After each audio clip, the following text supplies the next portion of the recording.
People tell you that grief is the hardest part of losing someone you love, but they're wrong. The hardest part comes later, when the vultures arrive. My name is Emily Sinclair, and I learned that truth on my own. I thought the worst was behind me the day we buried my grandmother. She had been sick for years, and I had carried most of the burden. The endless doctor appointments, the medications, the late nights where she woke gasping for breath until I held her hand and calmed her down. I did it all because I loved her, not because I expected anything in return. But still, she had always promised me one thing: Emily, when I'm gone, the house will be yours. You're the only one I trust to take care of it. That house wasn't just property. It was the place where I had learned to walk, where Grandpa taught me how to fix a leaky faucet, where I spent hours baking cookies in the kitchen with Grandma. It was my home, my anchor, and my connection to the only person who ever made me feel truly seen.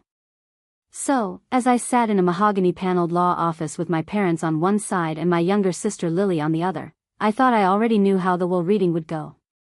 I thought it would be painful but straightforward. I couldn't have been more wrong.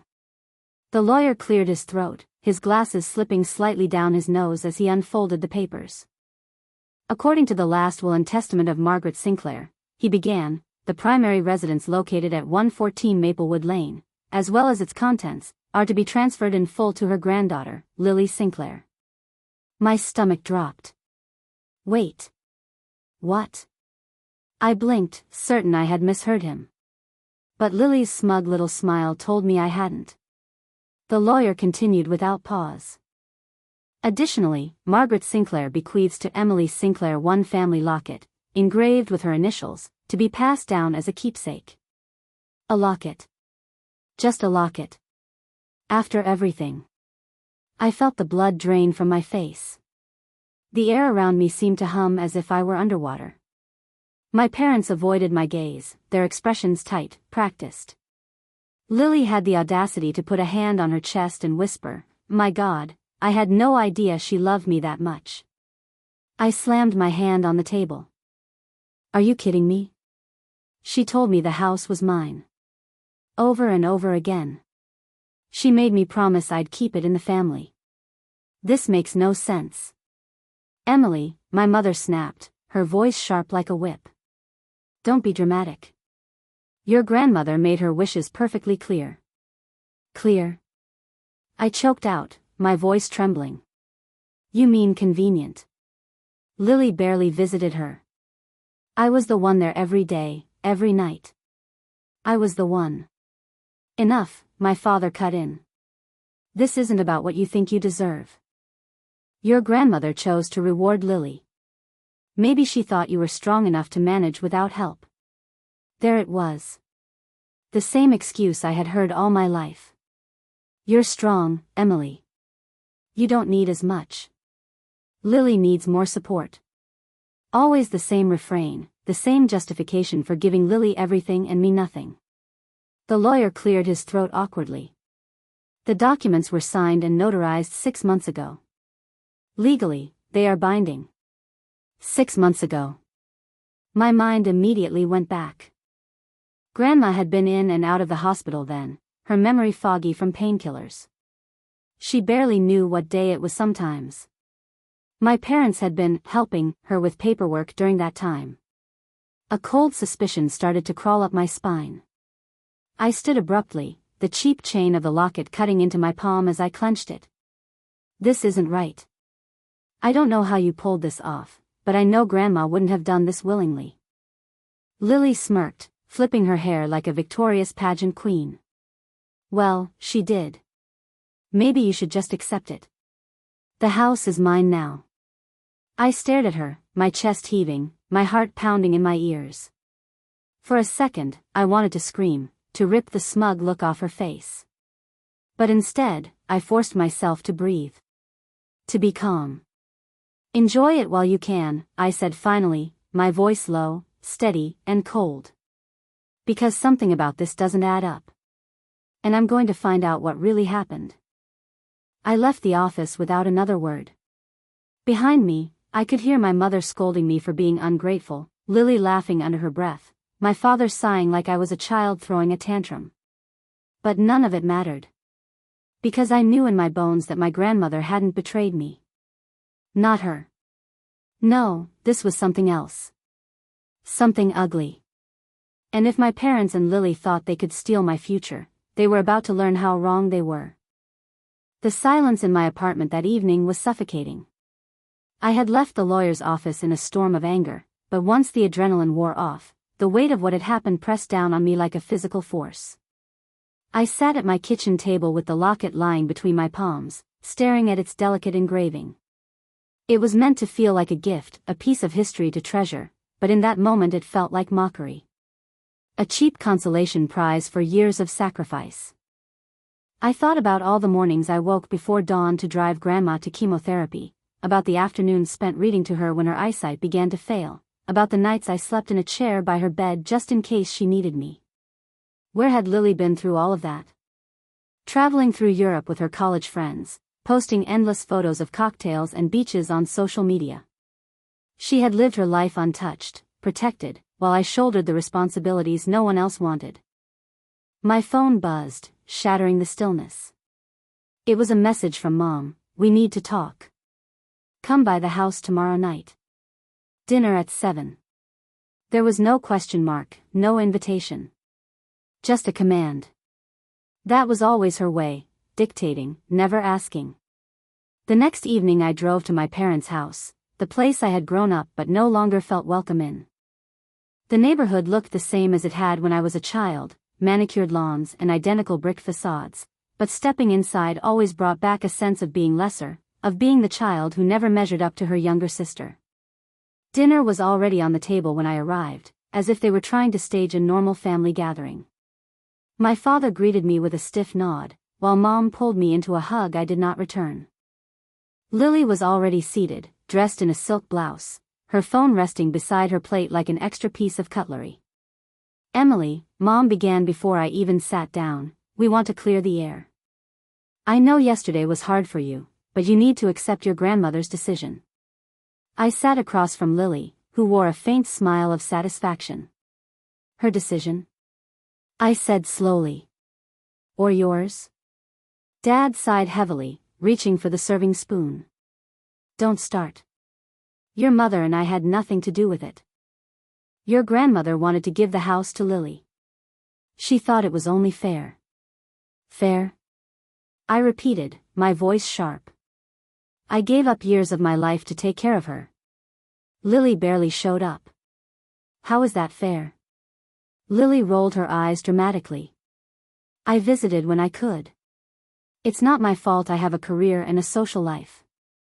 You chose to play nurse. I clenched my fists under the table, forcing myself not to lash out. I didn't choose it, Lily. She was sick. Someone had to step up. Mom's expression softened, but her words stung more than any harshness. Emily, you've always been strong. You've never needed as much help as your sister.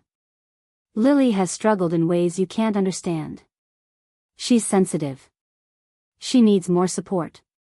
There it was again. The same excuse that had echoed through my childhood. When Lily wanted ballet lessons, she got them. When I wanted auto shop classes, there was never enough money. When Lily needed a new car at 16, the dealership papers were signed before the week ended. When I asked for help with college application fees, I got a lecture about responsibility.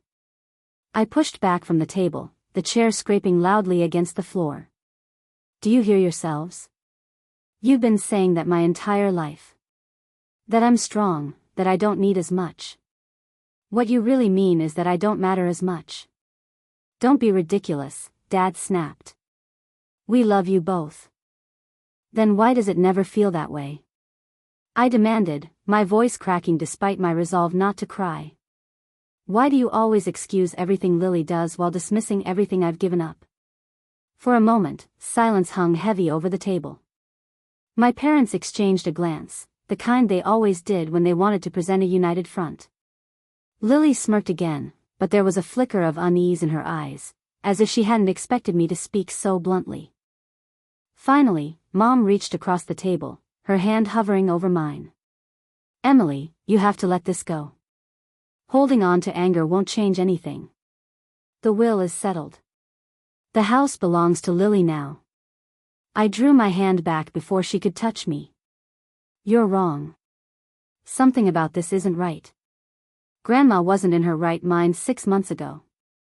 She could barely remember what day it was, but somehow she had the clarity to rewrite her will. Dad's jaw tightened. Watch what you're implying. I'm not implying, I said coldly. I'm stating. You manipulated her. You took advantage of her when she was weak. And you expect me to just accept that? The air turned icy. Lily set down her fork, no longer smiling. My parents stared at me with the same mixture of annoyance and fear, the look of people who had been caught but refused to admit it. I stood, grabbing my coat. Enjoy your dinner. Enjoy the house while you can. Because I'm going to find the truth. And when I do, none of you will be able to hide behind your excuses anymore. I left them sitting in silence, the weight of my words lingering behind me. Driving home, the anger gave way to something sharper, determination. If they thought I would roll over like I had in the past, they didn't know me at all. I had spent years being the dutiful daughter, the dependable one. That version of me was gone. They had underestimated me for the last time. The next morning, I woke with the weight of determination pressing against my chest like an anchor. The anger from dinner had not faded, but it had hardened into something more useful, resolve. My parents had spent my entire life convincing me that I was strong enough to survive with less, while giving Lily everything she ever asked for, but this time was different. They had not just stolen an opportunity or dismissed my needs. They had taken something sacred, something Grandma had promised me with her own voice, and I could not let that go. I began with the hospital records. Over the years, I had learned how to navigate the bureaucracy of medical offices, chasing down bills and appointment slips, always being the one to organize the chaos my parents avoided. That skill now became my weapon. I drove to the hospital where Grandma had spent her last months and requested a copy of her patient history. The receptionist, a woman with tired eyes and an efficient air, asked me to fill out paperwork. As I sat with the pen in hand, I felt the strangeness of the moment. How many times had I signed forms for Grandma while she sat beside me, too weak to hold the pen herself? Now she was gone, and the papers I signed were tools to uncover what had been done in her name. When I finally received the records, I sat in my car and flipped through the thick stack of pages. My suspicions sharpened as I traced the timeline. 6 months ago, the exact period when the will had supposedly been revised, she had been admitted twice for complications with her medications. Notes from her physician described her as confused, disoriented, and unable to make sound decisions independently. Yet somehow, that was the moment my parents claimed she had chosen to alter her most important legal document. I took photos of the relevant pages with my phone, my hands trembling slightly. It wasn't definitive proof, but it was a beginning. I needed more. That evening, I returned to Grandma's house, or rather, Lily's house now, though she had not yet moved in. The air inside felt heavy with dust and memory, and as I stepped through the doorway, I was struck by the silence. For years, this house had been filled with the sound of Grandma's voice, with the clink of her teacups, with the hum of the old radio in the kitchen. Now it was nothing but shadows and the faint smell of lavender. I wandered through the rooms, letting my hand brush across the familiar surfaces, the wooden banister worn smooth from decades of use, the embroidered cushions she had stitched by hand, the kitchen table where we had shared countless meals. It was painful, but I knew that if there were answers, they might be hidden here. My parents had never been thorough. They believed in appearances, not details. In the study, I opened drawers and sifted through papers. Bills, letters, prescription lists, all of it in the same neat handwriting I knew so well. Then I found a folder marked legal. Inside were older versions of the will, documents dated years before. Each one left the house to me, always with the same wording, to my granddaughter Emily Sinclair, who has cared for me faithfully. I held those papers with shaking hands, my throat tightening. This was the truth I remembered. This was the promise she had repeated to me countless times. Somewhere between those versions and the one the lawyer had read yesterday, something had changed. Something had been forced. A noise startled me, a car pulling into the driveway. My heart leapt, and I quickly stuffed the folder back into the drawer. Peeking through the curtain, I saw Lily step out of her car, a shopping bag dangling from her wrist. She walked toward the front door with the casual air of someone claiming her prize. I slipped into the hallway as she entered, her perfume filling the space like a declaration of ownership. "Oh," she said, surprised to see me. "What are you doing here?" "I could ask you the same," I replied coolly. She set the bag down on the counter, pulling out decorative trinkets, cheap, gaudy things that clashed with every inch of Grandma's taste. "I'm redecorating. Making it mine." I stared at her, the rage simmering beneath my calm expression. "Funny. You didn't spend much time here when Grandma was alive." She shrugged. "Well, people change. Besides, it's not like she left you anything worth keeping." I stepped closer, lowering my voice. "She left me more than you realize. And one day soon, you're going to regret what you and Mom and Dad did." Lily's smile faltered for just a second before she recovered. "Empty threats don't suit you, Emily. You should just accept reality. You lost. I won." I walked past her toward the door, pausing only to glance back. This isn't over. Not even close. Outside, the evening air was cool against my skin, clearing my thoughts. I now had the medical records, the older wills, and my instincts telling me there was still more hidden somewhere. My parents believed they had closed the book, but all they had done was write themselves into the first chapter of a much bigger story. And I was determined to finish it my way. The following weekend, I returned to the house again, this time when I knew Lily would be out with her friends. She had already begun boasting about her inheritance on social media, posting photos of herself in the backyard with captions like "New Beginnings" and "Grandma's legacy lives on through me." Each post was a knife in my side, not because of the house itself, but because I knew the legacy she spoke of was a lie. The house had never been meant for her, and deep down, she probably knew it too. I let myself in with the spare key Grandma had given me years ago, the one I had never returned because she insisted I should always feel at home. The air inside was stale, and although Lily had begun filling the living room with tacky decorations, so much of Grandma still lingered: the crocheted blankets folded neatly on the couch, the faded photographs on the mantel, the faint scent of her lavender perfume. It felt like stepping into the past and into a secret that was waiting for me to uncover it. I made my way upstairs, past the familiar creak in the third step and the hallway lined with family portraits. At the end of the hall was the door to the attic, a place I had rarely visited as a child because it was hot and dusty and filled with boxes that seemed endless. But something told me that if Grandma had hidden anything important, she would have placed it there, away from prying eyes and careless hands. The attic was dim when I climbed the ladder, the single light bulb casting long shadows across stacks of boxes. Dust motes danced in the air, stirred by my movement, and the smell of old wood and mothballs filled my nose. I began to sort through the boxes, opening lids and peering inside. There were photo albums, stacks of letters tied with ribbon, Christmas decorations, and old clothes.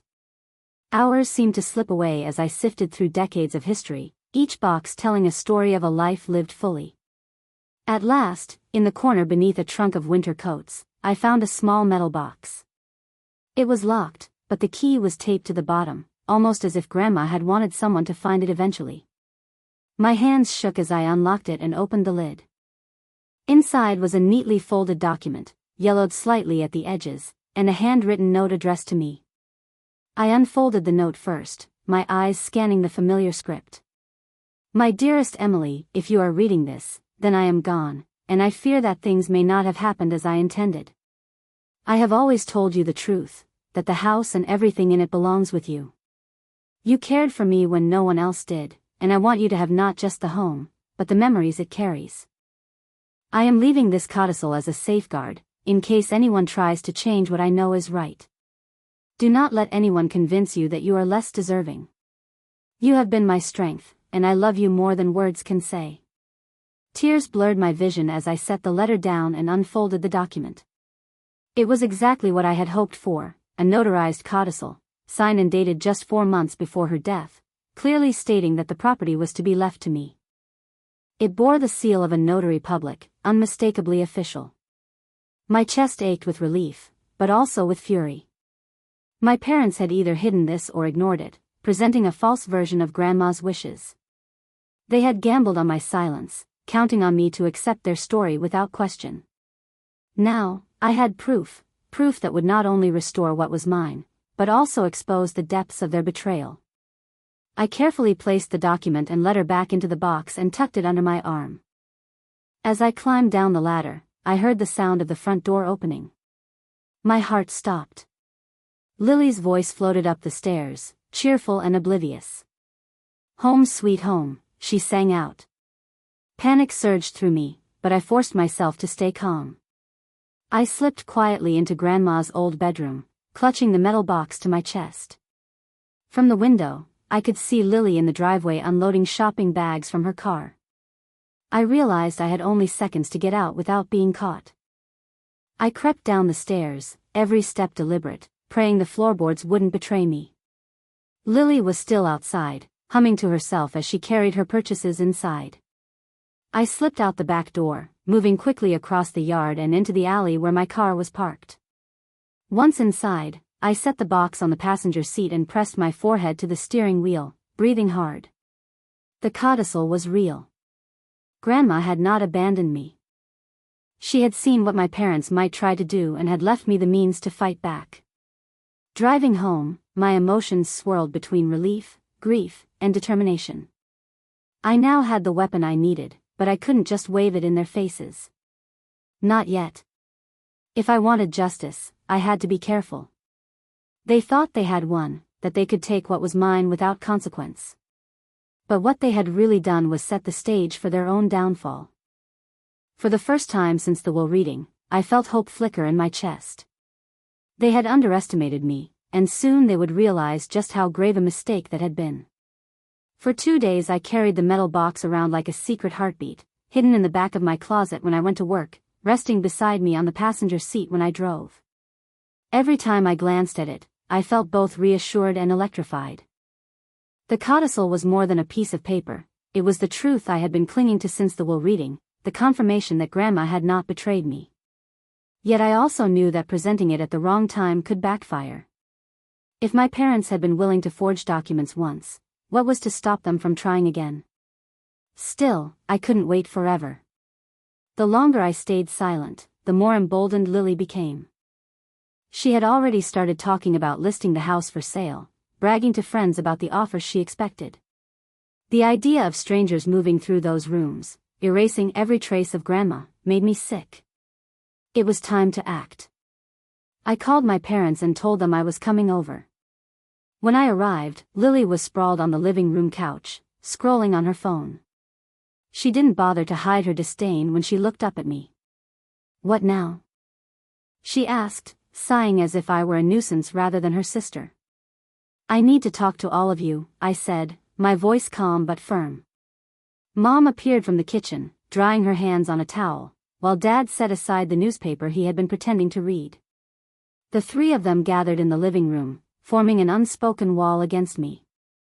For a moment I almost faltered, the old habit of shrinking under their judgment tugging at me, but then I thought of Grandma's letter, of her words telling me not to let anyone convince me I was less deserving. I set the metal box on the coffee table and opened it. Their eyes followed the motion, curiosity shifting quickly to unease when they saw the document inside. "This," I said, lifting the codicil carefully, "is the truth. Grandma never changed her mind about the house. She left it to me, just like she always said she would. This codicil is signed, notarized, and legally binding." Silence stretched across the room. My father's face paled, while my mother's lips pressed into a thin line. Lily, however, laughed, a short, brittle sound. "You expect us to believe you just found that lying around? Please. You probably forged it yourself." I met her gaze evenly. It was in the attic, locked in a metal box, with a key taped underneath. It also came with a handwritten letter addressed to me. "Do you really think I would go to those lengths to fake something?" Mom's composure cracked, her voice rising. Emily, you don't understand. Your grandmother was confused at the end. She didn't always know what she was saying. She may have written that earlier, before realizing Lily needed the support more. I shook my head. This was signed 4 months ago. She knew exactly what she was doing. And you knew it too, that's why you hid it. You wanted me to believe I had been cut out, that she didn't care about me. But she did. She always did. Dad leaned forward, his tone sharp with warning. Be careful, Emily. Accusing us of tampering with legal documents is serious. You don't have proof we interfered. I held up the codicil, my hand steady. This is proof enough. And if you push me, I'll take it straight to a lawyer. Do you really want to risk that? Fraud isn't a slap on the wrist, it's a crime. The room grew tense, thick with the weight of words unspoken. Lily shifted uncomfortably now, her earlier smugness fading. This is ridiculous, she muttered. Why can't you just let it go? You've always been jealous of me, and now you're trying to ruin everything I've been given. My laugh was bitter. Jealous? Of what? Your handouts? Your endless bailouts? Everything you have was given to you by Mom and Dad because they think you're too fragile to handle the world. Meanwhile, I had to fight for everything on my own. You call that jealousy? No, Lily. That's pity. Her face flushed red, and for once she had no comeback. Mom wrung her hands, glancing between us. Please, Emily. Think about what you're doing. We're family. Families don't drag each other into court. Families also don't steal from each other, I said coldly. You crossed a line when you lied about Grandma's wishes. I'm not backing down this time. For a long moment, no one spoke. The tension vibrated in the air like a taut string. Then Dad stood abruptly, his expression hardened. If you want a fight, Emily, you'll get one. But don't think for a second you can tear this family apart without consequences. I gathered the codicil and slipped it back into the box. You already tore this family apart, I said quietly. I'm just exposing the truth. With that, I walked out, leaving them in stunned silence behind me. My heart pounded as I closed the door, but beneath the fear was a strange exhilaration. For the first time, I hadn't caved to their pressure. I had stood my ground, armed with proof they couldn't ignore forever. They wanted me to stay silent, to accept their version of reality. But I had no intention of playing along. The next move was mine, and I would make sure it counted. The confrontation had left me shaken, but not defeated. If anything, walking out of my parents' living room with the codicil tucked safely in my bag had given me a strange new strength. For once, I had stood my ground and refused to let their voices drown mine out. They had always relied on guilt and manipulation to silence me, but that tactic was losing its power.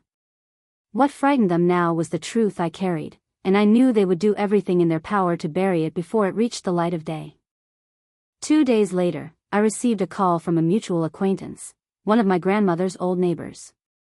Her voice was apologetic, almost embarrassed, as she explained she had overheard my mother talking in the grocery store.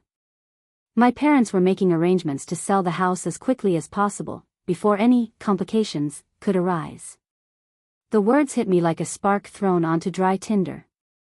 They weren't just going to sit and hope I backed down, they were actively trying to erase my claim by passing the property into someone else's hands.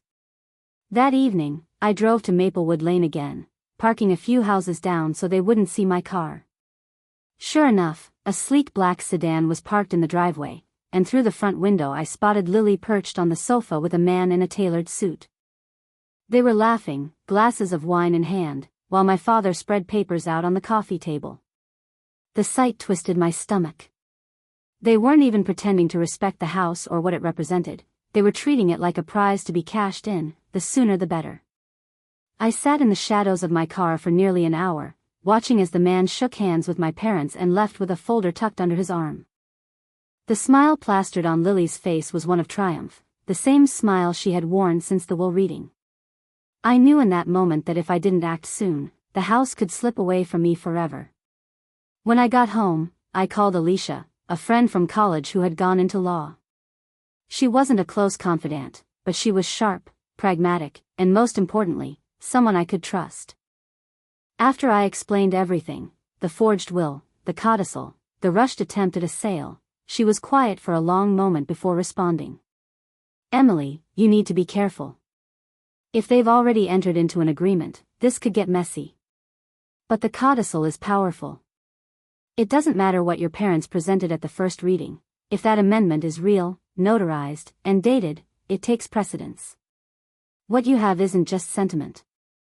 It's a legal weapon." Her words steadied me. For the first time since this nightmare began, I felt like someone understood not only the emotional betrayal but also the tangible injustice. She advised me to make certified copies of the codicil, to store the original securely, and to prepare to challenge the sale. If the buyer thought the title was contested, no contract could proceed. The next day, I followed her advice meticulously. I locked the original codicil in a safety deposit box at the bank and carried copies with me in a folder.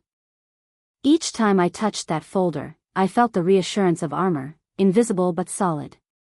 My parents could smile and scheme all they wanted, but the house wasn't theirs to give away. Meanwhile, Lily grew bolder online, posting photos of her house, with captions dripping in entitlement. She posed in front of the fireplace wearing designer clothes, arranged dinner parties for friends who toasted her new chapter, and hinted at travel plans funded by the expected sale. Every post made me angrier, but they also made her recklessness obvious. She wasn't thinking about the legal implications or the possibility of me fighting back.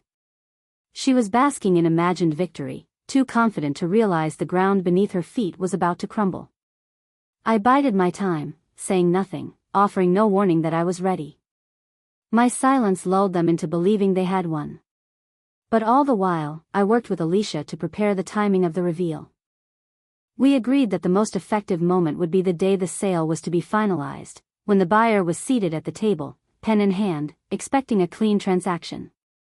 One sharp intervention would unravel everything, not only humiliating my parents but also exposing their deception to an outsider who would have no choice but to walk away.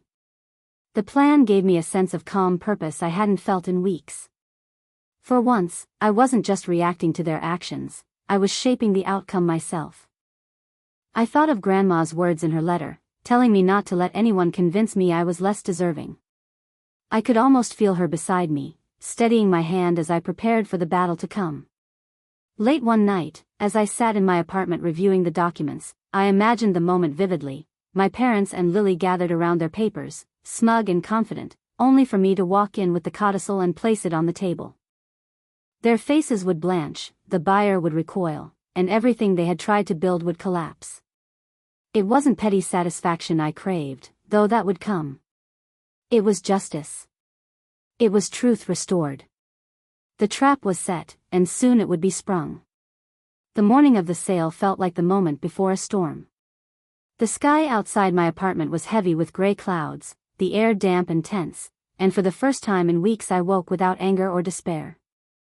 Instead, there was focus, a kind of sharpened clarity that came from knowing the next few hours would decide everything. The codicil lay in the folder on my desk, crisp and undeniable, and I felt a strange reverence as I slipped it into my bag.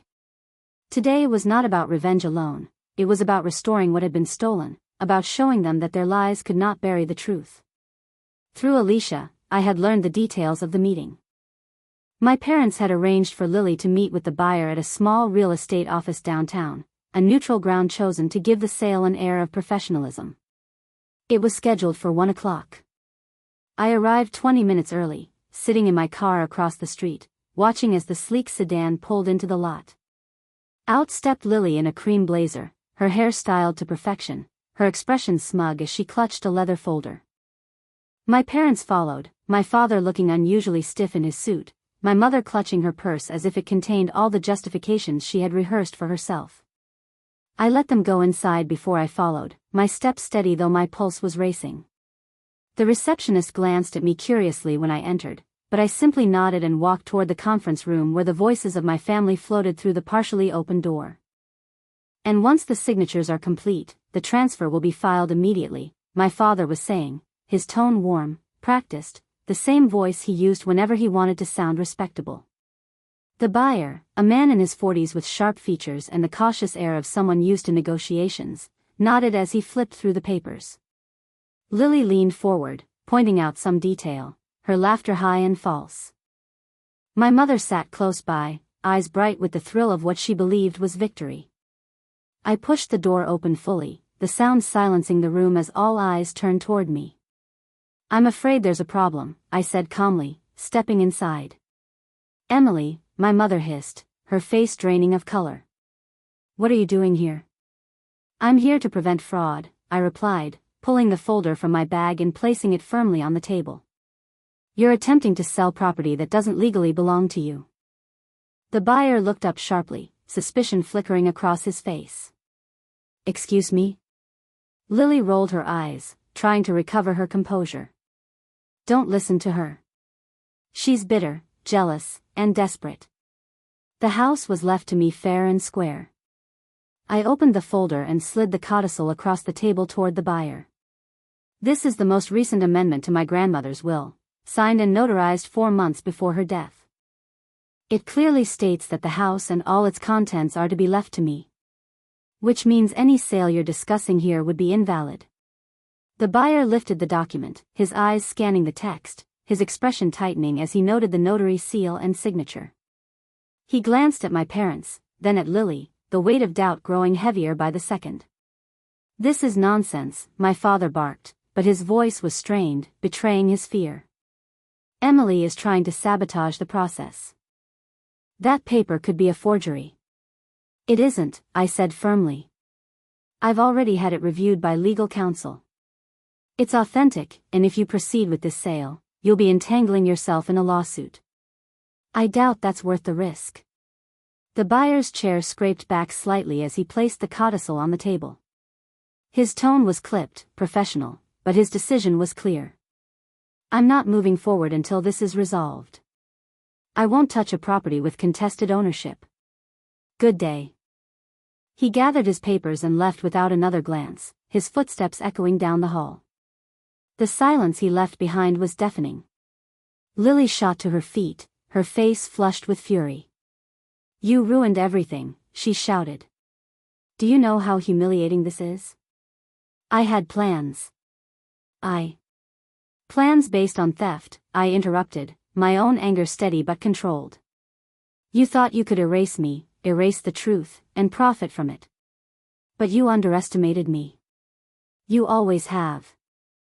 My mother's voice trembled as she tried to interject. "Emily, please, we didn't mean for it to go this far. We just wanted." I cut her off. "You wanted to keep enabling Lily, no matter the cost. You've done it my entire life, and you thought you could do it again. But this time you crossed a line, and now the whole world can see it." For once, my father had no words. He sank back into his chair, his jaw tight, his eyes refusing to meet mine. The illusion of control, of superiority, had been shattered, and what replaced it was fear. I gathered the codicil, slipping it back into my folder. "This isn't over," I told them, my voice calm, certain. "But it's the beginning of the end for your lies. From now on, the truth will decide what happens, not your manipulation." Then I walked out, leaving them in that sterile room with their broken plans and their shame. For the first time in weeks, I felt as if I could breathe again. The trap had been sprung, and they had walked straight into it. In the days that followed the aborted sale, the ripple effect spread quickly. Word traveled fast in our community, particularly among the circle of neighbors and longtime friends who had known my grandmother for decades. She had been respected, even cherished, and when whispers began circulating that her will had been contested, people were curious. By the end of the week, the curiosity turned into judgment, and the judgment fell squarely on my parents and Lily. I heard about it first through Uncle George, my grandmother's brother, who called me after running into an old family friend at the post office. His voice carried a mix of disappointment and disbelief. "Emily, people are saying your parents tried to sell the house before the estate was settled. Is that true?" "Yes," I admitted, my fingers tightening around the phone. They presented a version of the will that left the house to Lily, but I found a codicil that proves Grandma wanted me to have it. They tried to rush the sale before I could challenge them. Uncle George let out a long sigh. Your grandmother always said you would inherit that house. I don't know what your parents were thinking, but it's shameful. I'm glad you found the truth. His support meant more than I could say, especially as I began receiving the silent treatment from other relatives. Aunt Sylvia, my mother's sister, sent me a scathing email accusing me of tearing the family apart for money. I deleted it without responding, though her words stung. It was never about money for me, it was about the promise my grandmother had made and the bond we had shared. But people believed what they wanted to believe, and my parents were masters at painting themselves as victims. Lily, meanwhile, seemed to unravel. Her social media, once a stream of celebratory posts, grew quiet. Friends who had toasted her new chapter stopped commenting on her photos. A few even unfollowed her, unwilling to be associated with the embarrassment of the failed sale. When I saw her at the grocery store one afternoon, she looked smaller somehow, her confidence dimmed. She avoided my gaze, clutching her basket tightly as though the weight of it might anchor her against the tide of gossip. My parents were not faring much better. Dad's once proud stride had turned into a stiff shuffle, and Mom's voice, usually sharp and commanding, had softened into defensive mutters. They still hadn't called me directly, but I knew they were scrambling behind the scenes, desperate to salvage what little control they had left. At night, as I sat in the quiet of my apartment, I thought about the irony of it all. They had tried so hard to erase me, to hand Lily a victory she hadn't earned, but instead they had exposed themselves. Their favoritism, their manipulation, their greed, it was all visible now, not just to me but to the wider world. The pedestal they had placed Lily on was crumbling, and for once, she had no one to blame but them. Still, the victory felt complicated. There were moments when I questioned whether I had gone too far, whether humiliating them so publicly had been necessary. But then I would think of Grandma, of the nights I had held her hand and promised her I would protect the home she loved. This wasn't about vengeance, it was about honoring her. And I reminded myself that truth, no matter how painful, was always better than a comfortable lie. A week after the failed sale, my parents finally asked to meet. We sat at a cafe downtown, neutral ground that offered no comfort to anyone. Mom wore a tired smile that didn't reach her eyes, while Dad stirred his coffee without drinking it. Lily was absent, which struck me as deliberate. We need to find a way forward, Mom began, her voice carefully measured. This conflict is tearing the family apart. I almost laughed. The conflict isn't tearing the family apart. Your actions are. You lied, you hid Grandma's wishes, and you tried to steal from me. Dad's jaw tightened, but he didn't argue. Instead, he said, you've made your point. Everyone knows what you claim now, and the damage is done. But dragging this through the courts will only make things worse for all of us. I'm not the one who created this mess, I reminded him. I'm just cleaning it up. And I'm prepared to go through the courts if that's what it takes. Mom leaned forward, her eyes imploring. Please, Emily. Can't we resolve this privately? You've already humiliated us enough. Do you really want to see your parents dragged into a legal battle? I held her gaze, my voice steady. I don't want to see you in court. I never wanted any of this. But I won't compromise on the truth. Grandma's wishes matter, and I'll protect them, no matter what it takes. Her eyes glistened as though she might cry, but I didn't let myself be swayed. For years, her tears had been weapons, ways to make me feel guilty for wanting fairness. Not anymore. We left the cafe without agreement, the distance between us wider than ever. As I walked back to my car, I felt the weight of loneliness press against me, but it was accompanied by something else, resolve. The fallout was far from over, and the consequences for them were only beginning. 2 weeks after the failed sale, the legal confirmation arrived. I was sitting at my desk when the email came from Alicia with the subject line, Probate Court Decision, Sinclair Estate. My hands trembled as I opened it, scanning the attached file. The court had accepted the codicil as valid, declaring me the rightful heir to the Maplewood Lane property and all its contents. In black and white, it was settled. The house was mine. Relief crashed over me like a wave, but it was not the triumphant joy I had imagined. Instead, it was quieter, steadier, a kind of deep exhale that seemed to release months, maybe years, of buried tension. I thought of Grandma's letter, of her steady handwriting telling me not to let anyone convince me I was less deserving. She had trusted me, and I had honored that trust. Of course, my parents did not share my relief. That evening, they showed up uninvited at my apartment, their faces pale and drawn. Mom's eyes were rimmed with red as if she had been crying, while Dad's jaw was set in that rigid line I remembered from childhood whenever he thought authority alone would win him an argument. "You've destroyed us," Mom began before she even sat down. Her voice cracked, teetering between anger and desperation. "Do you realize what you've done? Everyone is talking.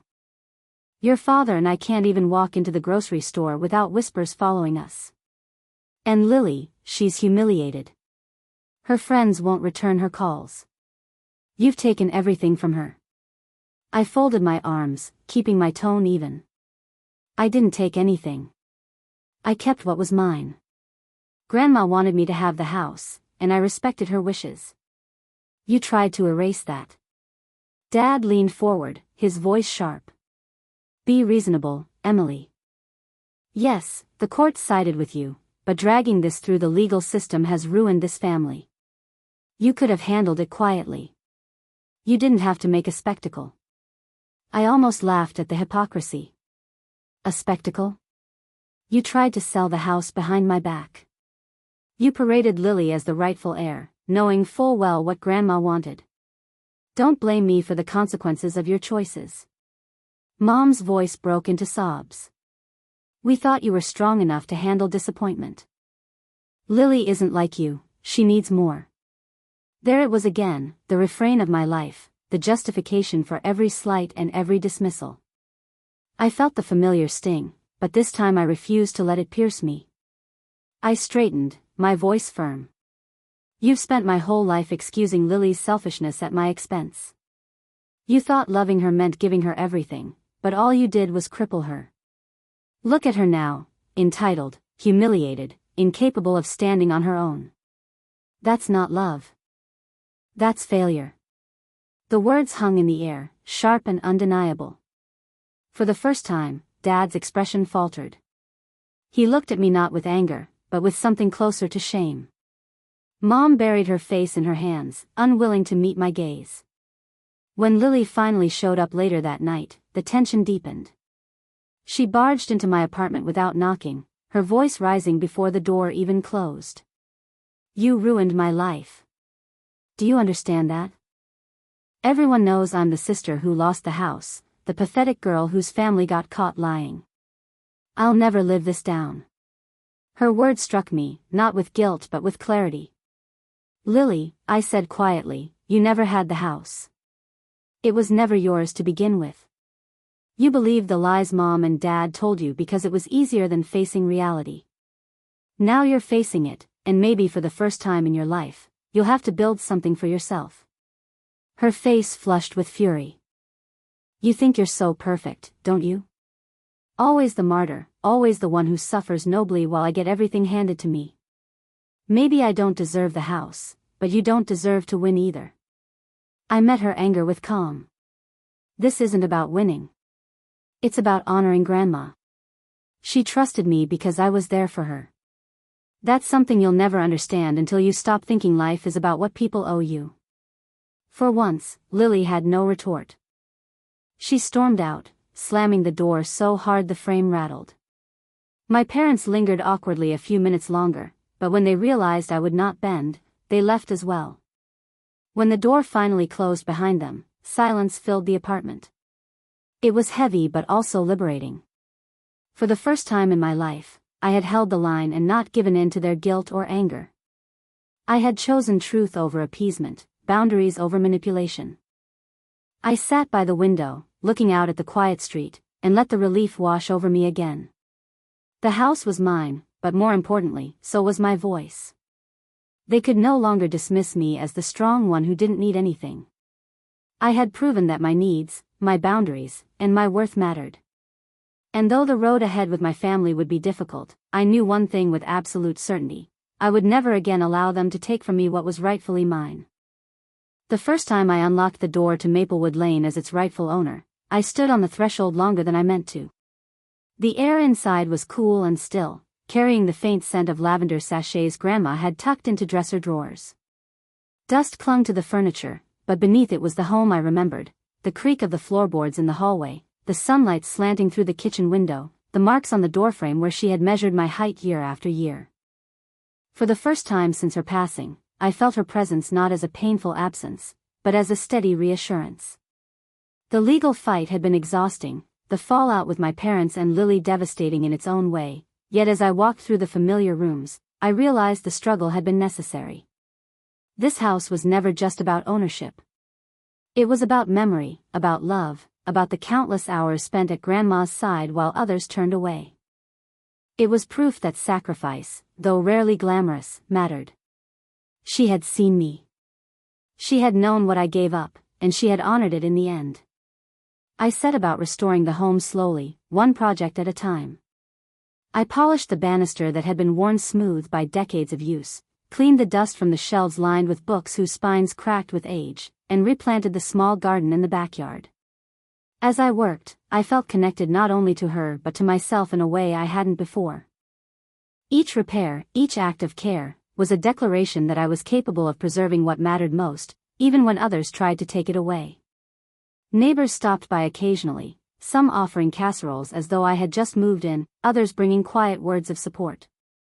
More than once, I heard them say how glad they were that the house had ended up with me. "Your grandmother always said you were the one to carry on her spirit, Mrs. Daniels," the woman from next door, told me one afternoon as she handed me a plate of cookies. It wouldn't have felt right with anyone else. Their validation meant more than I expected.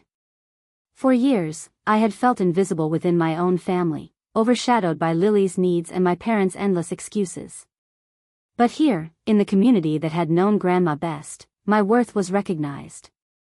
It reminded me that my parents' favoritism had never defined me, their blindness had only obscured the truth. Meanwhile, my family's world continued to fracture. Lily had taken a lower-paying job after her reputation in social circles soured, and for the first time she was forced to pay her own bills without a safety net. My parents, weighed down by embarrassment and tension, grew quieter in the community they once dominated. They reached out occasionally, careful and subdued, but I kept my boundaries firm. Forgiveness, I was learning, was not a single act but a process, and while I no longer seethed with anger, I wasn't ready to welcome them back without caution. One evening, as I sat on the porch watching the sunset cast a golden glow across the neighborhood, I thought about the strange journey this had been. A house had been the battlefield, but the real war had been about respect, my right to be valued, to be heard, to be seen as more than just the strong one who didn't need anything. For too long, I had accepted less because it was easier than fighting. But standing up for myself had forced a change not only in them, but in me. James came by later that night, bringing takeout and his steady presence. As we ate on the porch steps, he asked quietly, "Do you ever wish it had gone differently? That they had just done the right thing from the start?" I thought for a long moment before answering. Part of me wishes it had been easier. But if it had, I might never have stood up to them. I might still be letting them decide what I deserve. This way, I know I can draw the line and keep it. He nodded, squeezing my hand. "That's strength, Emily. The kind that lasts." As the night deepened and the house settled into its familiar creaks, I felt an unexpected peace. The pain of betrayal hadn't vanished, and I knew my family would never be the same. But I also knew I had reclaimed more than a house. I had reclaimed my voice, my worth, and my grandmother's legacy. Looking out at the darkened street, I thought about others who might have faced something similar: siblings overshadowed by favoritism, children dismissed as too strong to need care, people told their boundaries didn't matter. I wanted them to know what I had learned the hard way: standing up for yourself is not selfish. It is necessary. It is the first step toward relationships that are built on respect rather than obligation, on truth rather than lies. The road ahead would not be without setbacks, but I no longer feared them. I had walked through betrayal and emerged with something stronger than bitterness. I had emerged with clarity.